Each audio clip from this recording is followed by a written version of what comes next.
الله الرحمن الرحيم. ربنا ظلمنا أنفسنا وإن لم تغفر لنا وترحمنا لنكونن من الخاسرين. ربنا إننا سمعنا منادي ينادي للإيمان أن آمنوا بربكم فآمنا. ربنا فاغفر لنا فإنك أنت الغفور الرحيم وارحمنا فإنك خير الرحيم. اللهم إنا نسألك أن تعزنا وتنصر المسلمين في كل مكان، وأن تعلي بفضلك كلمة الحق والدين، وأن تشمل بعنايتك ورعايتك وحمايتك إخواننا المجاهدين في فلسطين وفي غزة. اللهم انصر إخواننا المجاهدين في فلسطين وفي غزة. ربنا آتنا ما وعدتنا على رسلك ولا تخزنا يوم القيامة إنك لا تخلف الميعاد. وصلى الله وسلم على سيدنا محمد وعلى آله وصحبه وسلم. سبحان ربك رب العزة عما يصفون وسلام على المرسلين.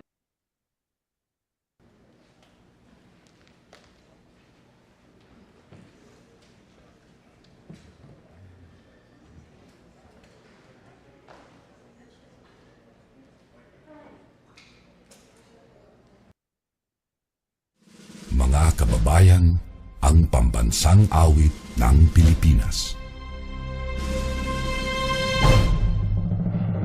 Kayang magiliw, telas ng sinakanan, alam ng puso, sa dikit mo'y buhay. Lupang hinirang, tuyak ka ng magiting, sa manlulupin, di ka pasisigil, sa nagatak tutok sa simoy at sa langit mong pagaw, ay hinatang tulad, awit sa paglayang minamahal. Ang islang ng matawad mo'y tagumpay na nagkikinig, ang bituin at araw niya kailan pa may di magdidinig. Luman ang araw ng walhaging pagsinta, buhay langit sa piling mo. Aming higaya ng pagkay mga amin, at mamatay ng dahil sa'yo.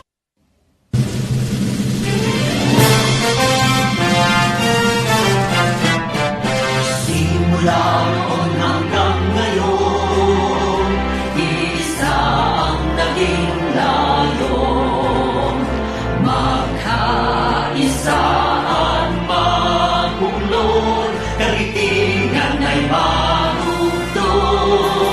Tumayo tayo mula sa hamon ng nakaraan, niyapos ang panganib na umanlang. Pinangako sa puso at paniniwala, ang ginhawa para sa kabataan. Bangsamoro ay tagumpay, bunga ng pawis, sugo at buhay.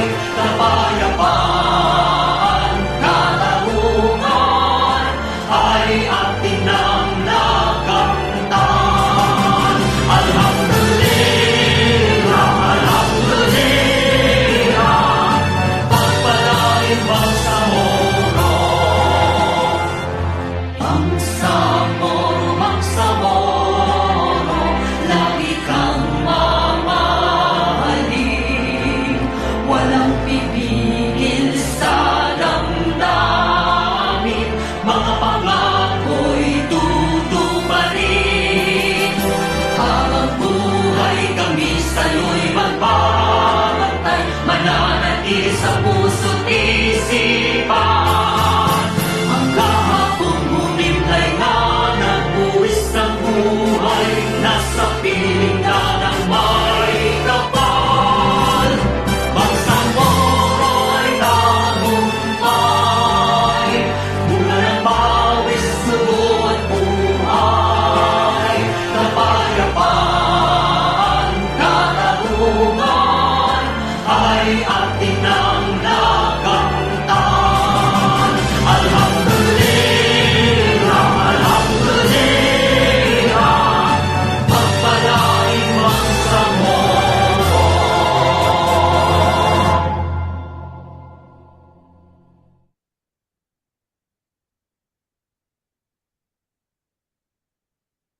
Please proceed with the roll call and determine the existence of quorum for today's session.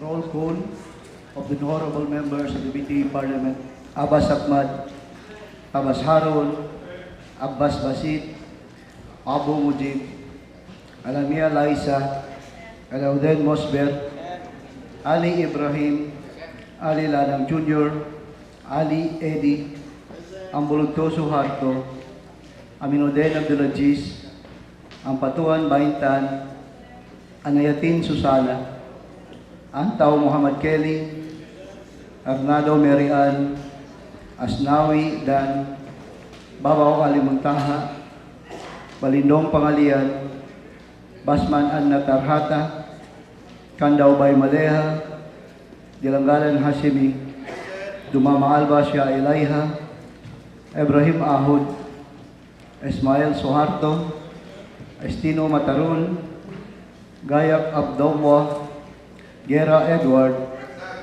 Haji Abdullah Khalid, Hasim Abdullah, Hasan Hatimil, Iqbal Mohagir, Ismail Rasul, Chajuri Raisa, Jakir Al-Muslimin, Jikiri Al-Bakil, Kahalan Len Martin, Karon Faisal, Lim John Anthony, Luong Benjamin, Luong Don Mustafa, Lorena Jose, Makapar Abdullah, Makasalong Marjani, Makatanong Amrosi, Maglangit Tarhata, Malik Hamid, Mantawil Baileng, Mastura Eshak, Matalang Japar Apollo Mikael, Mawalil Amil Bahar, Mendoza Froilin, Mitimbang Michael, Mitimbang Tawakal, Miswari Abdul Karim,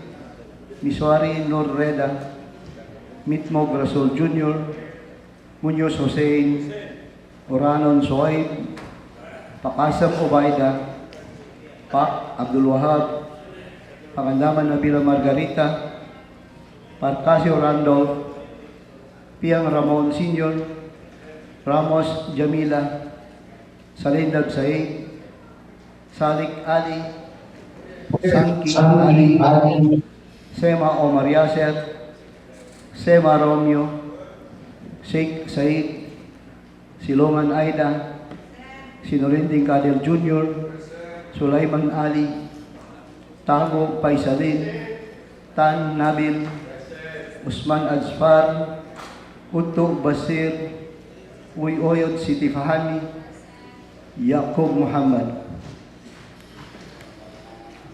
Bismillahirrahmanirrahim. Assalamualaikum warahmatullahi wabarakatuh. Mr. Speaker, with 53 members of the Parliament responded to the call, we therefore certify the presence of quorum in today's session. Mr. Speaker, thank you. With 53 present and the Secretary General certification as to the existence of quorum, we will proceed with today's session. Floor Leader. Bismillahirrahmanirrahim. Assalamualaikum warahmatullahi wabarakatuh. To the Honorable Speaker, Attorney Pangalian Balindong, to the Deputy Speaker and Presiding Officer, Deputy Speaker Attorney Omar Yasser Sema, all Deputy Speakers present, floor leaders, members of the Parliament, staff, Secretariat, and guests, good afternoon. Mr. Speaker, I would like to move for the amendment of the order of business to include Committee Report number 56 in relation to Parliament Bill number 265, or an act further continuing the validity of the 2020, 2021 to 2022 and 2023 Special Development Fund and for other purposes, as well as Committee Report number 57 in relation to Parliament Bill number 266, or an act authorizing the continued use of funds for the release and disbursement of unpaid obligations of fiscal year 2023 appropriations. So move, Mr. Chair. There is a motion from the floor to amend the order of business for reasons stated by the floor leader. Any second? It has been seconded. Hearing no objection, the motion is approved. The order of business is consequently amended. Mr. Speaker, I move that we dispense with the reading of the Journal number 27 dated November 16, 2023 session. There is a motion from the floor to dispense with the reading of the journal of the previous session on November 16, 2023. Been seconded. The motion is approved. I further move to approve Journal number 27 of November 16, 2023 session subject to style.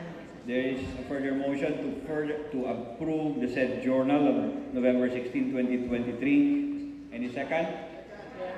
Hearing no objection, the motion is approved. Mr. Speaker, 1 minute suspension. Session suspended for 1 minute.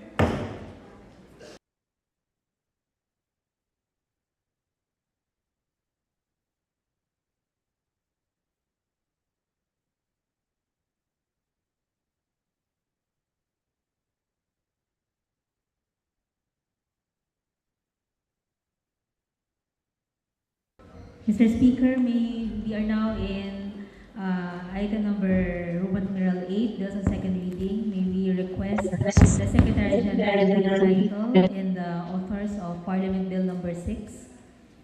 The Secretary is directed to read the title of BTA Parliament Bill number 6, including the name of the authors and co-authors. BTA Parliament Bill number 6 entitled An Act Constituting the Parliamentary Districts of the Bangsamoro Autonomous Region, ensuring equitable representation in the Parliament and for other purposes. Authors, Members of Parliament, Pahintan ng Batuan, Amel Bahar Mawalil, Suharto Ambulugto, Liza Lamia, and Rasul Ismail. Co-authors, Members of Parliament, Ramon Piang Sr., Ali Sanki, Ibrahim Ali, Kadel Sinolining Jr., Susana Nayatin, Ramdal Parcasio, Haron Abbas, Jose Lorena, Nur Reda Miswari, Muslimin Jakilan, Tarhata Maglangit, Michael Mitimbang, Basit Abbas, Ali Salik, Muhammad Kelly Antaw, Hatimil Hasan, Mujib Abu, and Basir Utu. Mr. Speaker, the subject matter of the next bill for second reading is similar. May we request the Secretariat to also read the title and authors for Parliament Bill number 267. 1 minute suspension. May I confer with the floor?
Also to read the title of BTA Parliament Bill number 267, including the name of the authors and co-authors. BTA Parliament Bill number 267 entitled An Act Providing for the Creation of Parliamentary Districts in the Bangsamoro Autonomous Region in Muslim Mindanao. Author, the Government of the Day. Mr. Speaker, may we request that we recognize MP Pahintan ng Batuan to deliver her authorship speech for BTA Bill number 6. The lady from Maguindanao is recognized. Bismillahirrahmanirrahim. In the name of Allah, the most gracious, the most merciful.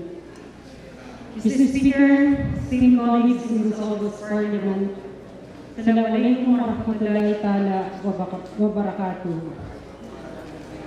It is my honor to sponsor BTA Bill number 6, titled An Act Constituting the Parliamentary Districts of the Bangsamoro Autonomous Region, ensuring equitable representation in the Parliament and for other purposes.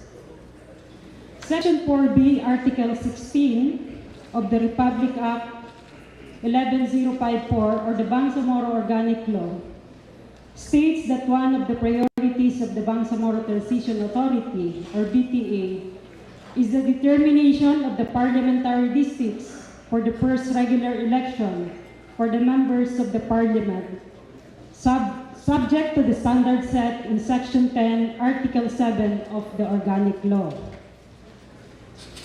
In addition, Section 10, Article 7 of the Bangsamoro Organic Law provides that the Parliament shall have the power to reconstitute by law the parliamentary districts apportioned among the provinces, cities, municipalities, and geographic areas of the Bangsamoro Autonomous Region to ensure equitable representation in the Parliament.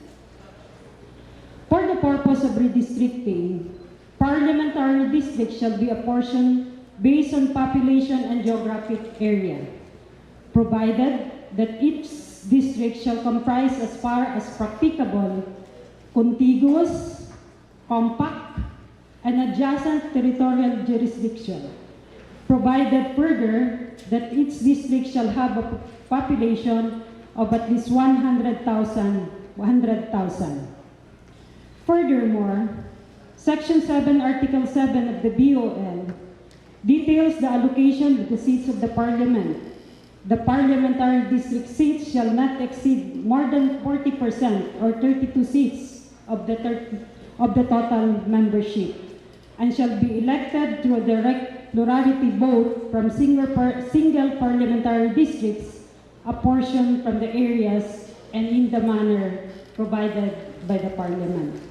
Mr. Speaker, BTA Bill number 6, as refiled last September 19, 2022, from First BTA, used the 2015 Census on Population or 2015 POPCEN, which registered a population of 4,273,149 compared to the 2022 Census on Population and Housing or CPH, which registered at 4,944,800, or significantly a difference of 671,651 in population.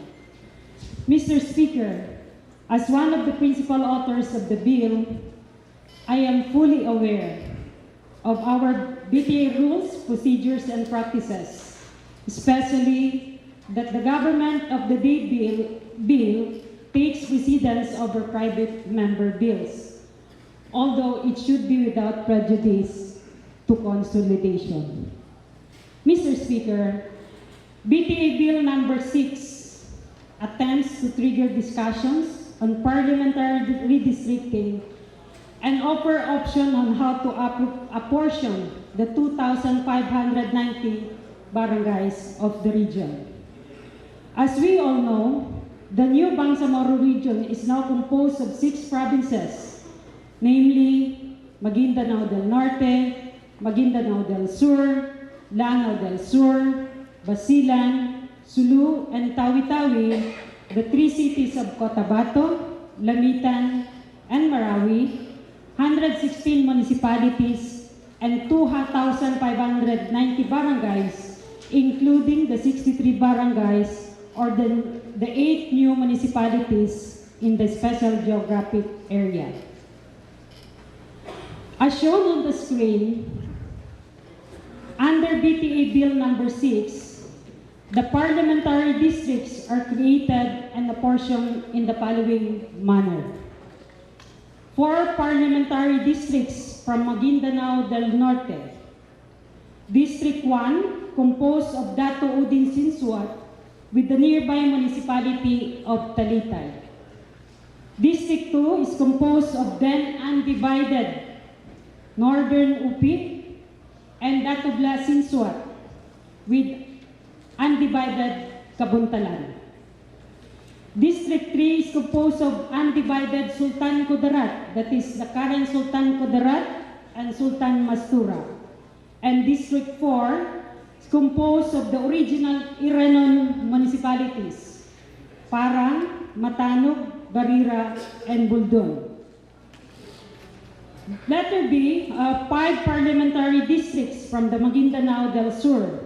District 1, composed of undivided Talayan, that is the current Dato Angal Migtimbang, Talayan, and Gindulungan, with adjacent municipalities of Dato Saudi, Ampatuan, and the upstream area of South Upi. District 2 is composed of undivided original Maganoy, namely Sharif Agwak, Dato Hopper, Dato Unsay, Sharif Saidona Mustafa, and Mama Sapano. The third parliamentary district shall be composed of the municipalities of Ampatuan, Dato Abdullah Sangki, Sultan Sabarungis, Raja Buayan, Paglat, and General S.K. Pendaton. The fourth parliamentary district shall be composed of the municipalities of Dato Salibo, Dato Piang, Dato Mantawal, and Pagalungan. And the fifth parliamentary district shall be composed of the municipalities of Pandag, Buluan, Mangunadato, and Dato Paglas. For the city of Cotabato, Mr. Speaker, there will be 2 parliamentary districts which divide the major populated areas of eastern and western portion of the city as reflected in the map. And for the special geographic area, there will be 1 parliamentary district. For Lanao del Sur, there will be 8 parliamentary districts. District 1 is composed of the municipalities in the northern part of the Lake Lanao, namely Kapay, Paguluan II, Bubong, Ditsan Ramain, Wadipuso Buntong, and Molundo. District 2 is composed of 4 municipalities in the central side of the Lake Lanao, namely Taraca, Masyu, Tamparan, and Puna Bayabao or Gata. District 3 is composed of 4 municipalities in the eastern part of Lake Lanao, namely Maging, Lumba Bayabao, Amay Manabilang, and Wao. District 4 is composed of 6 municipalities in the southern side of the Lake Lanao, namely Lumbayanagi, Lumbatan, Bayang, Lumbakaunayan, Binidayan, and Pagayawan. District 5 is composed of 10 municipalities of the southern part of Lanao del Sur, namely Butig, Sultan Dumalundong, Marogong, Kapatagan, Balabagan, Tubaran, Picong, Malabang, Calanugas, and Pualas. District 6, the orange side in the map, is composed of 5 municipalities in the western side of Lake Lanao, namely Ganasi, Madamba, Mabalon, Bacolod, Talawi, and Tugaya. And District 7, which is the pink, which is the green, is composed of 4 municipalities at the southwestern part of Marawi City, namely Balindong, Barantao, Piagapo, and Sagiran. And District 8 is composed of the city of Marawi. In the case of Basilan Province, there will be 3 districts. District 1 is composed of the green color, composed of Lamitan City with municipalities of Tuburan, Akbar, and Haji Muhammad Ajul. District 2 is composed of the yellow municipalities, composed of 4 municipalities, namely Lantawan, Maluso, Haji Mutamad, and Tabuan Lasa. District 3 is composed of the purple color with 4 municipalities of Sumisip, Tipo-Tipo, Albarca, and Ungkaya, Pukan. For the province of Sulu, there will be 6 districts. District 1 is the green color, composed of Central Hulo and the municipality of Mayimbong. District 2 is the yellow color, composed of municipalities of Indanan and Parang. District 3 is the purple color, composed of municipalities of Talipao, Patikol, Pangutaran, and Haji Panglima Tahil.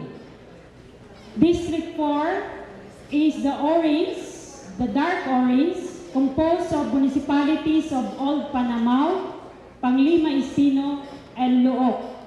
District 5 is composed of the blue colors, municipalities of Tungkil, Omar, Kalingalang Kaluang, and Pata.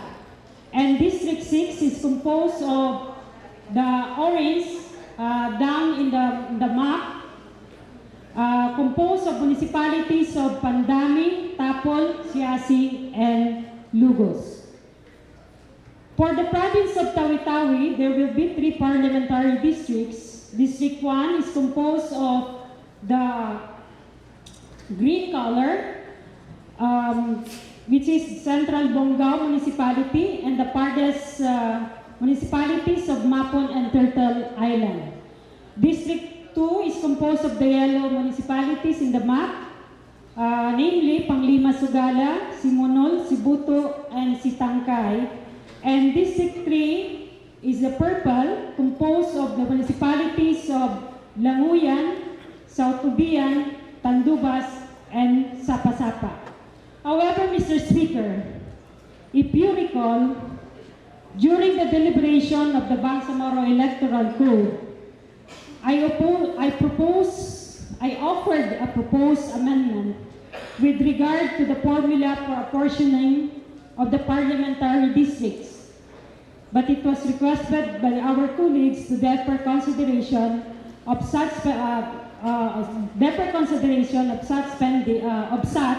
pending the deliberation of appropriate bills.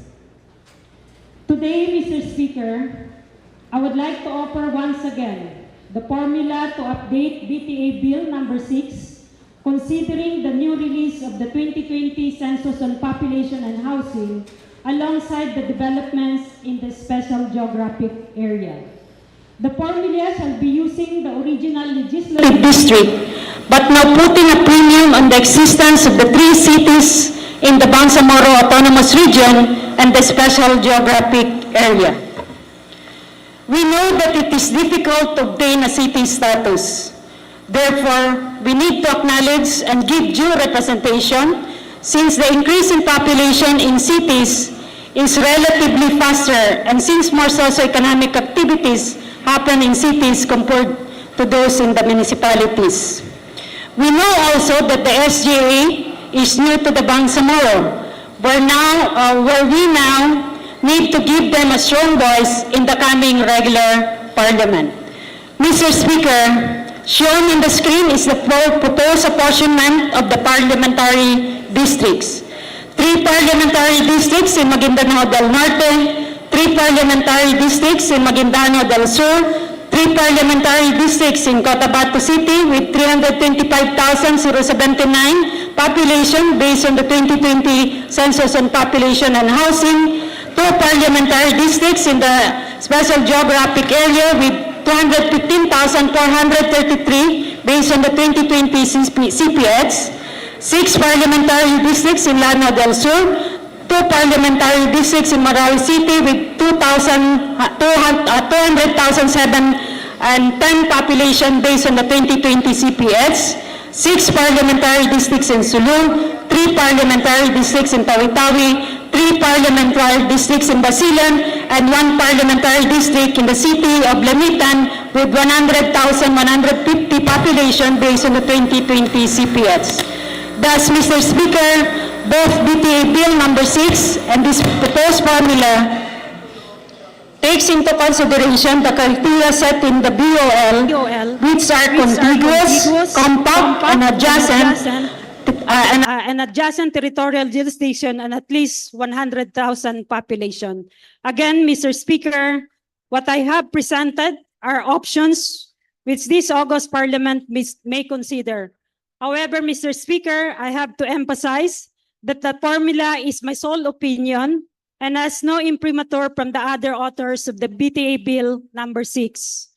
What is important, Mr. Speaker, is that we start the process of the legislation of the parliamentary districts so that we can fulfill our obligation as embodied in Section 4B of the Organic Law and in time for the first regular elections in the Bangsamoro Autonomous Regions, which shall be held and synchronize the 2025 national elections by virtue of Republic Act number 11593.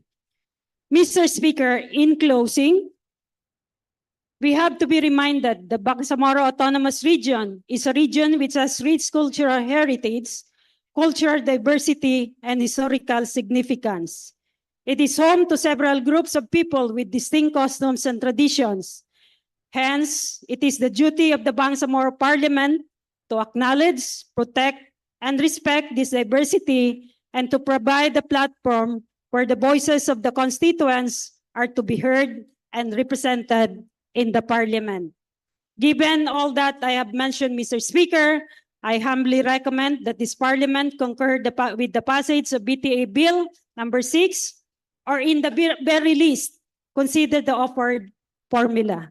Pagpalain Bangsamoro, wassalamualaikum warahmatullahi ta'ala wabarakatuh. Floor Leader. Mr. Speaker, may we now recognize the author to deliver the authorship speech on behalf of the government of the day, Floor Leader MP Attorney Shaelaya Dumama Alba on Parliament Bill number 267. The floor leader is recognized. Thank you very much. Audibillahi minash shaitani rajim. Bismillahirrahmanirrahim.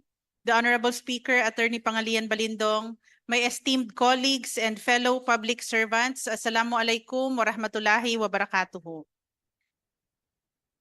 Today, inshallah, we will be endorsing to the appropriate committee the bill that defines the constituencies of the 32 single-member parliamentary districts in the Bangsamoro Autonomous Region in Muslim Mindanao for purposes of the election of the district representatives in the Bangsamoro Parliament.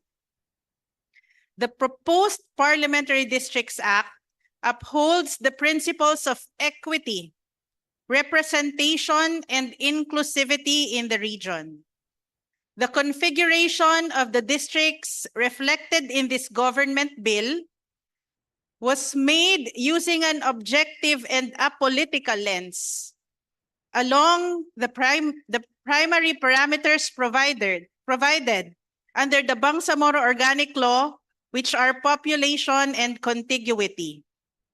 As provided in Republic Act 11054, or the Organic Law for the BARM, and the Bangsamoro Electoral Code, district representatives will comprise 40% of the Bangsamoro Parliament.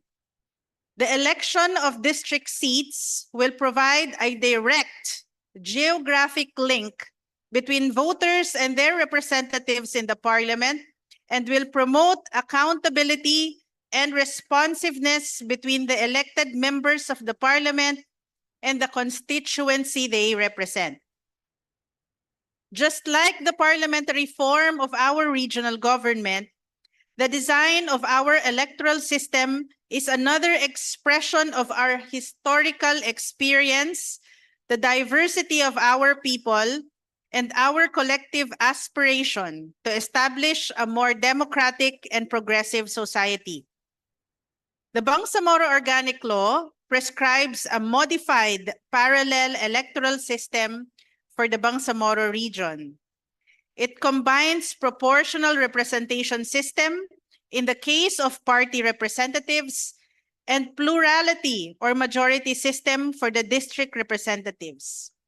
Moreover, seats have been reserved for those considered as underrepresented and electorally marginalized sectors such as the women, youth, traditional leaders, non-Moro indigenous peoples, settler communities, and the ulama.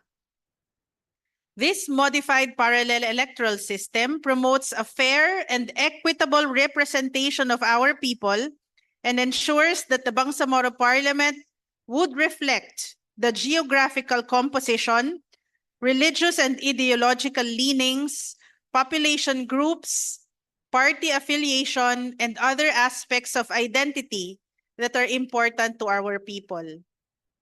Under the Bangsamoro Organic Law, parliamentary districts shall be apportioned among the provinces, cities, municipalities, and geographical areas of the BARM based on population and geographical area, which each parliamentary district comprising, as far as practicable, contiguous, compact, and adjacent territory with a population of at least 100,000. Mr. Speaker, esteemed colleagues, the apportionment of the parliamentary districts in this proposed measure adheres to these requirements. Moreover, we recognize the significance of these parliamentary districts in the democratic process we envision. Through this bill, we hope to establish constituencies that empower and resonate with the people they represent and facilitate an efficient governance that addresses the concerns and needs of the people in these districts. Based on the 2020 Census of Population and Housing by the Philippine Statistics Authority, the Bangsamoro Autonomous Region has a total population of 4,944,800.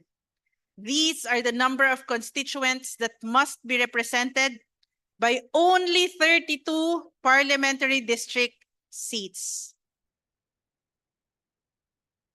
In order for this to materialize and to give life to what we envisioned within the framework of the Bangsamoro Organic Law, the 32 parliamentary districts are apportioned as follows. Basilan is apportioned into 3 parliamentary districts, Lanao del Sur into 8 parliamentary districts. So for Basilan, the first district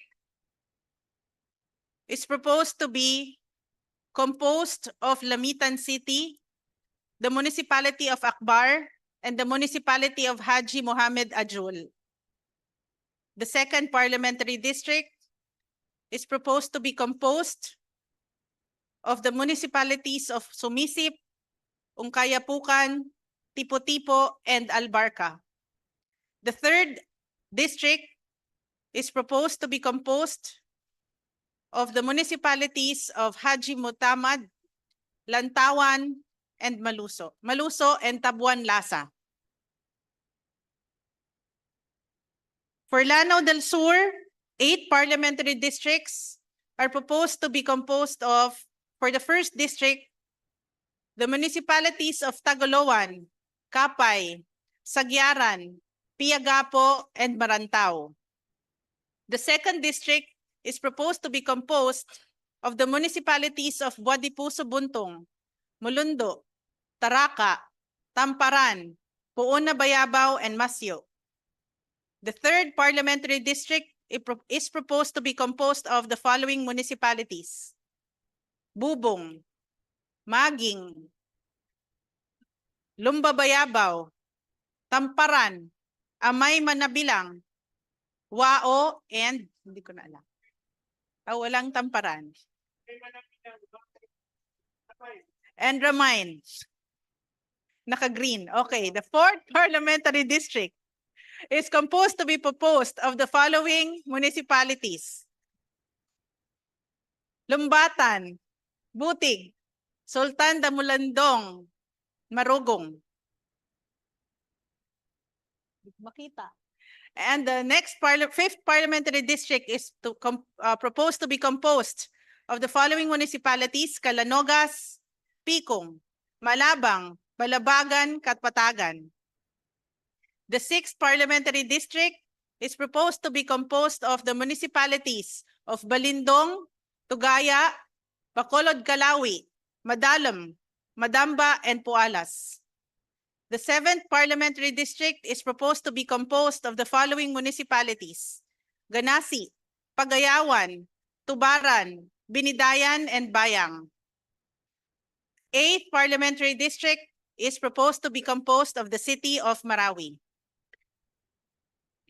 For Maguindanao del Norte and Maguindanao del Sur, each will have 4 parliamentary districts. For the parliamentary district, first parliamentary district in Maguindanao del Norte, the municipalities are proposed to be composed of the municipalities of Buldon, Barira, and Matanog.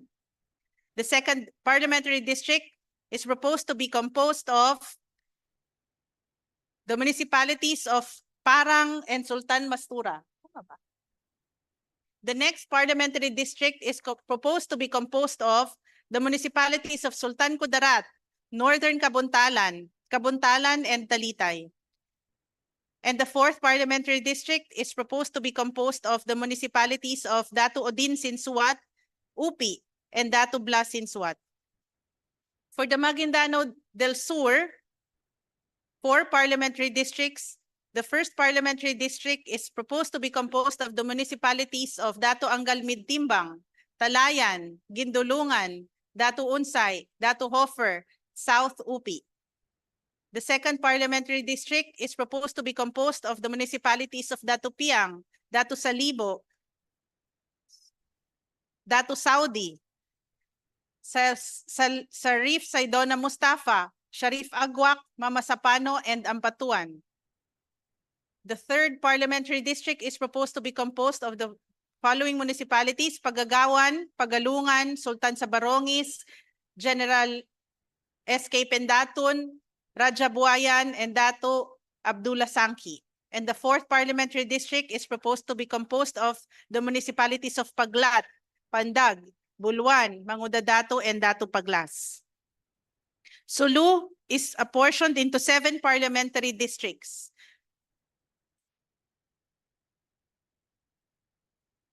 Hindi ko makita eh. Okay. Second district, third district, fourth district, fifth district, and sixth district, seventh district. Hindi na kaya basahin, masyadong maliliit. Tawi-tawi is apportioned into 3 parliamentary districts. The first district is proposed to be composed of the Turtle Islands, Mapun, and Bongao. The second parliamentary district is proposed to be composed of the municipalities of Languyan, Tandubas, Sapasapa, and South Ubian. And the third parliamentary district is proposed to be composed of the municipalities of Panglima Sugala, Simunul, Sibuto, and Sitangkay. The city of Cotabato is divided into 2 parliamentary districts, as shown here. And lastly, the 8 municipalities in the special geographic area after plebiscite will collectively comprise as a single parliamentary district. At its core, this legislation is guided by our unwavering commitment to advance the equitable representation of our diverse populace in the Bangsamoro Parliament and to lay down the foundation of a democratic and participatory political landscape. In conclusion, the Parliamentary Districts Act of 2023 represents a significant step towards a more inclusive and representative political landscape. Districting is not merely about redrawing lines on a map. It is about rewriting the narrative of our shared future. By enacting this legislation, we fortify the foundations of democracy within the BARM, affording every community a voice and ensuring that their concerns and aspirations resonate with the parliamentary stage. Let us come together in building a strong, more cohesive Bangsamoro Autonomous Region in Muslim Mindanao. Thank you, ladies and gentlemen. Floor leader. Mr. Speaker,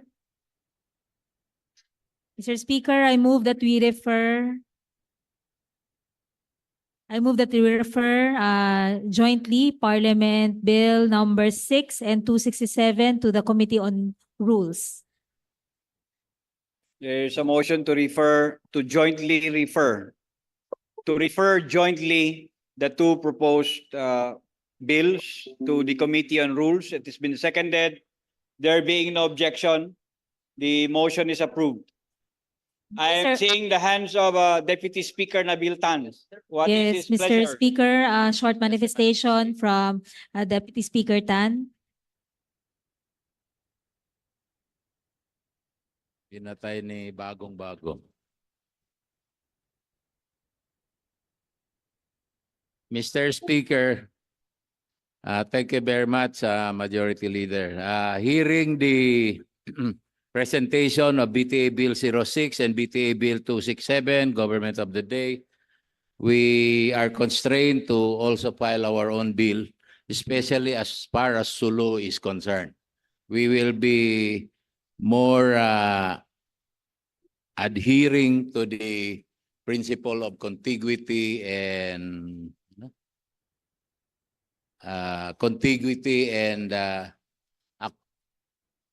adjacent and contiguous and the population on 100,000. So that's just a manifestation so that we'll be able to catch up in the committee. Thank you very much. We will take note of that. Another hands being raised. We will just hear the manifestation. I hope it is brief. 1 minute suspension.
Floor leader, session resumes. Mr. Speaker, we request the recognition of MP Deputy Floor Leader Lorena. The gentleman from Sulu has 3 minutes. Thank you, Floor Leader. Thank you, Mr. Speaker. This is just a brief manifestation. I am a co-author of Bill 06, but after a rereading of the law, particularly Law 11054, and after consulting with many of my lawyers who went to the research on the provision on redistricting, we come to the conclusion that the 80-member parliament is only for the transition. Under Section 10, it is provided that as far as the redistricting, the only requirement is that for district seats, it will only be limited to 40% of the membership of the parliament without a figure of 80. And secondly, it says the requirement, it should be limited by the population and equitable representation. Having said that, considering that there is an increase in population and you are crafting up a redistricting for the first regular election, we are of the view that the limit of 80 membership is not correct. And therefore, we can increase the number of these districts, not premised on 32, but more than 32, dependent on the apportionment based on population and equitable participation. We intend to submit a separate bill to accommodate that legal view. Thank you, Mr. Speaker. Duly noted.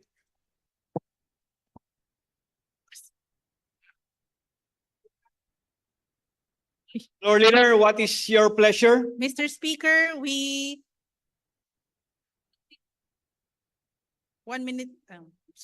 15-minute suspension for Maghrib prayer, Mr. Speaker, and then we reconvene if that is okay.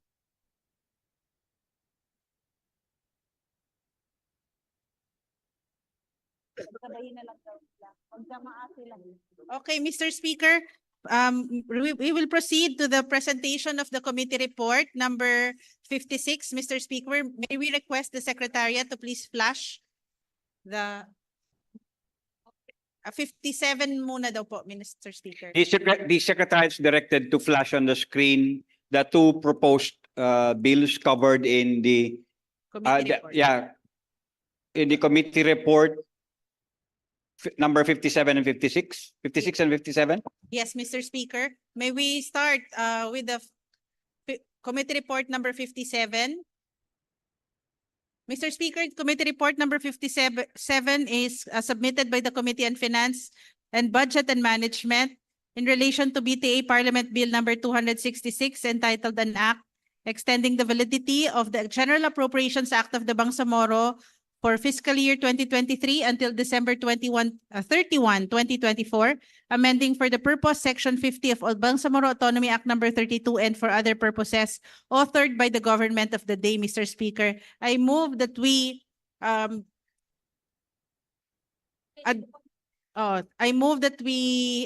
recognize committee chair MP Edward Guerra to please render the report. The chair of the Committee on Finance, Budget and Management is recognized.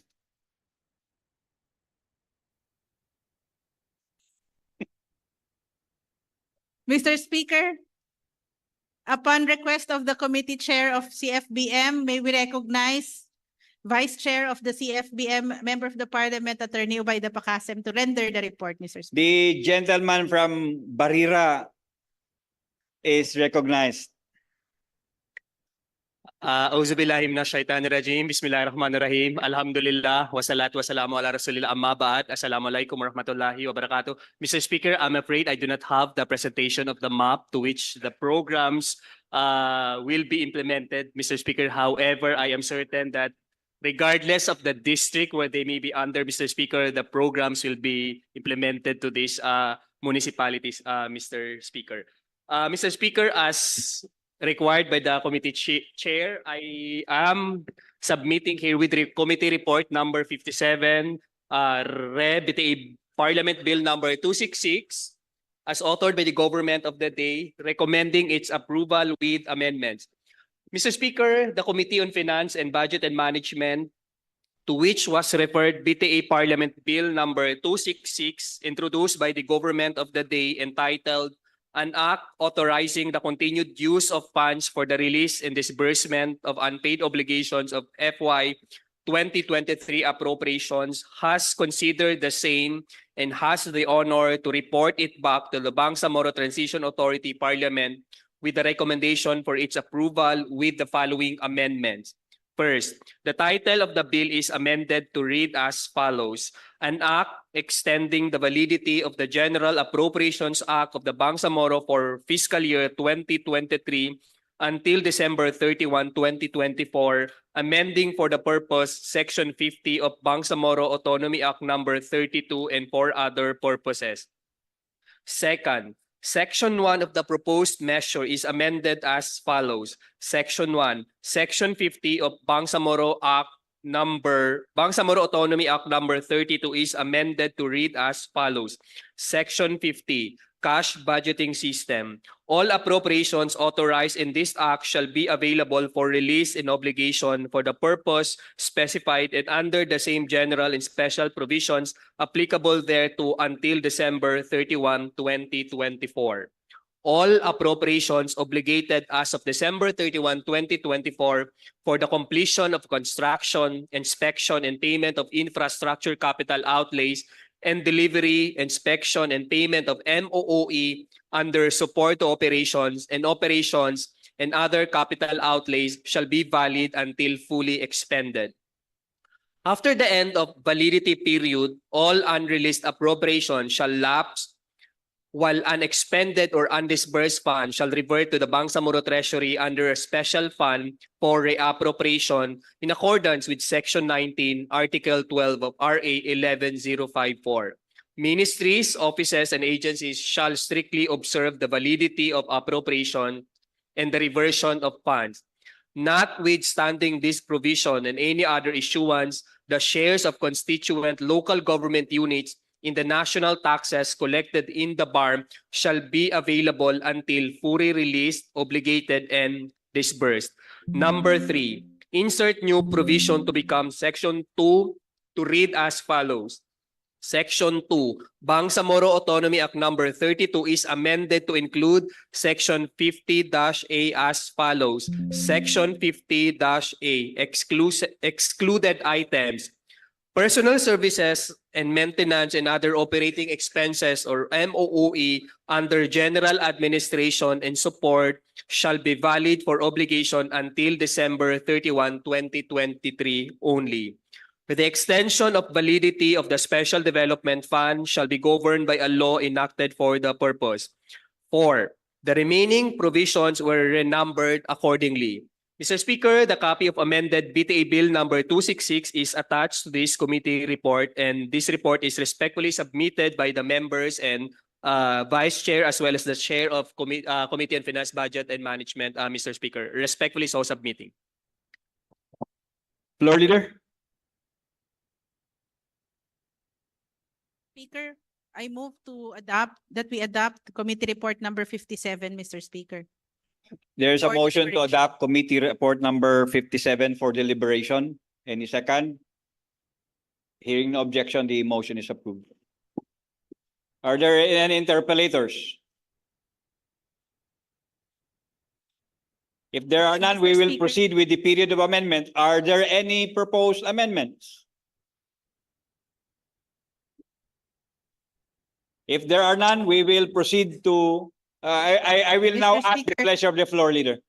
Mr. Speaker, I move that we vote. I move that we vote via viva voce, Mr. Speaker, on second reading. There is now a motion coming from the floor to approve on second reading through viva voce voting. BTA Bill number 266, covered by committee report number 57. Any second? 265, I'm sorry. 266 po yung committee report kanina. Inuna natin si committee report. 266. Yes. Ay. 266. 266 ho yung binasa niya. 1 minute suspension. 57. Resumes. There is a motion to approve on second reading BTA Bill number 266 covered by committee report number 57 through viva voce voting. Any second? There being no objection, we will proceed with the voting. Those who are in favor of BTA Bill number 266, say aye. Those who are against, say nay. The ayes have it. BTA Parliament Bill number 266 is approved on second reading. Mr. Speaker, we now move to committee report number 56, again submitted by the Committee on Finance and Budget and Management on BTA Parliament Bill number 267, entitled An Act further continuing the validity of 2021, 2022, and 2023 Special Development Fund and for other purposes, authored by the government of the day. Mr. Speaker, may we recognize Vice Chairperson of the Committee on Finance and Budget and Management, Member of the Parliament, Attorney Ubaida Pacasem. Again, the gentleman from Barira is recognized. Thank you, Mr. Speaker. As required by the committee chair, Mr. Speaker, I am reporting committee report number 56, Mr. Speaker, BTA Parliament Bill number 265, as authored by the government of the day, recommending its approval with amendments. Mr. Speaker, the Committee on Finance and Budget and Management, to which this Parliament Bill number 265, as introduced by the government of the day, entitled An Act further continuing the validity of the 2020 to 2022 Special Development Fund and for other purposes, has considered the same and has the honor to report it back to this Parliament with a recommendation for its approval with the following amendments. First, the title of the bill is amended to read as follows. An Act further continuing the validity of the 2020, 2021, 2022 and 2023 Special Development Fund and for other purposes. Second, Section 1 of the proposed measure is hereby amended to read as follows. Section 1. For 2020 and 2021 Special Development Fund, Section 3 of the Bangsamoro Appropriations Act or Bangsamoro Autonomy Act number 22 as amended is hereby further amended to read as follows. Section 3, Cash Budgeting System. All appropriations authorized in this act shall be available for release and obligation for the purpose specified until December 31, 2024 and shall continue to be available for disbursement until fully expended. The MFBM is authorized to issue the necessary guidelines for the effective implementation of the cash budgeting system. Third, Section 2 of the proposed measure is amended to read as follows. Section 2. For the 2022 SDF, the Bangsamoro Autonomy Act number 23 is amended to include Section 48-A. Section 48-A, Special Development Fund Validity. All appropriations under the Special Development Fund shall be available for release and obligation for the purpose specified until December 31, 2024 and shall continue to be available for disbursement until fully expended. The MFBM is authorized to issue the necessary guidelines for the effective implementation of this act. Fourth, insert new provision to become Section 3 to read as follows. Section 3 for the 2023 SDF, the Bangsamoro Autonomy Act number 32 is amended to include Section 50-B as follows. Section 50-B, Special Development Fund Validity.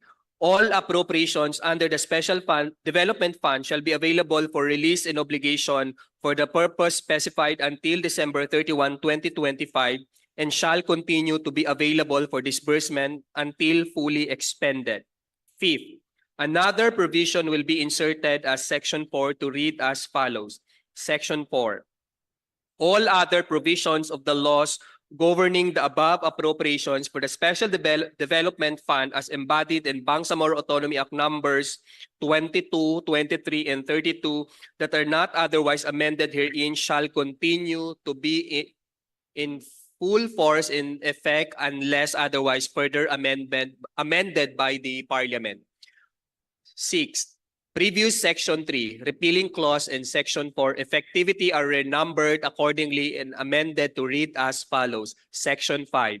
All laws, decrees, and executive issuances, rules, and regulations inconsistent with this act are hereby repealed or modified accordingly. Section 6. This act shall take effect immediately after its publication in a newspaper of regional circulation in the Bangsamoro Autonomous Region. Mr. Speaker, the copy of the amended BTA Bill number 265 is attached to this committee report and was distributed already to the members. Respectfully so submitting, Mr. Speaker. Floor Leader.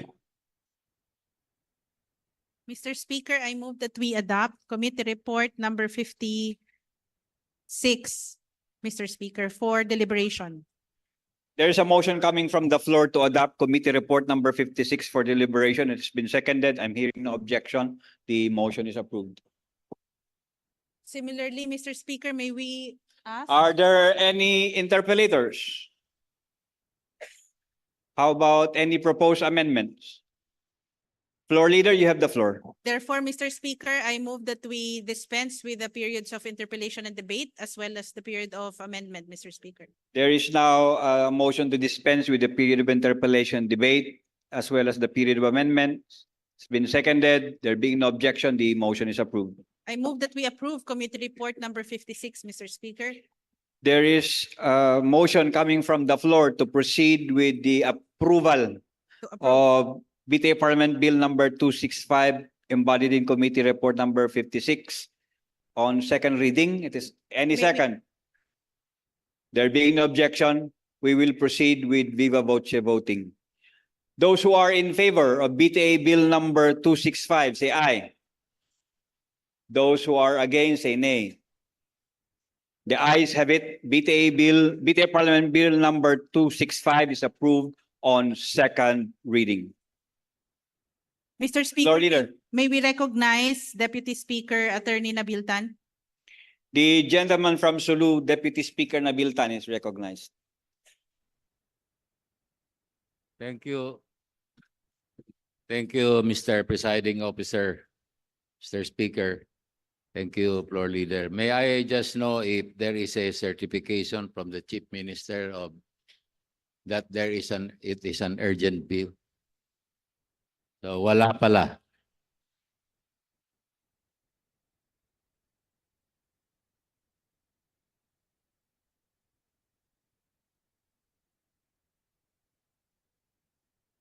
Floor Leader, what is your pleasure for tomorrow? Yes, Mr. Speaker. In view of all of the pieces of legislation that are in the pipeline, Mr. Speaker, if for the coming days, I move that we adjourn until I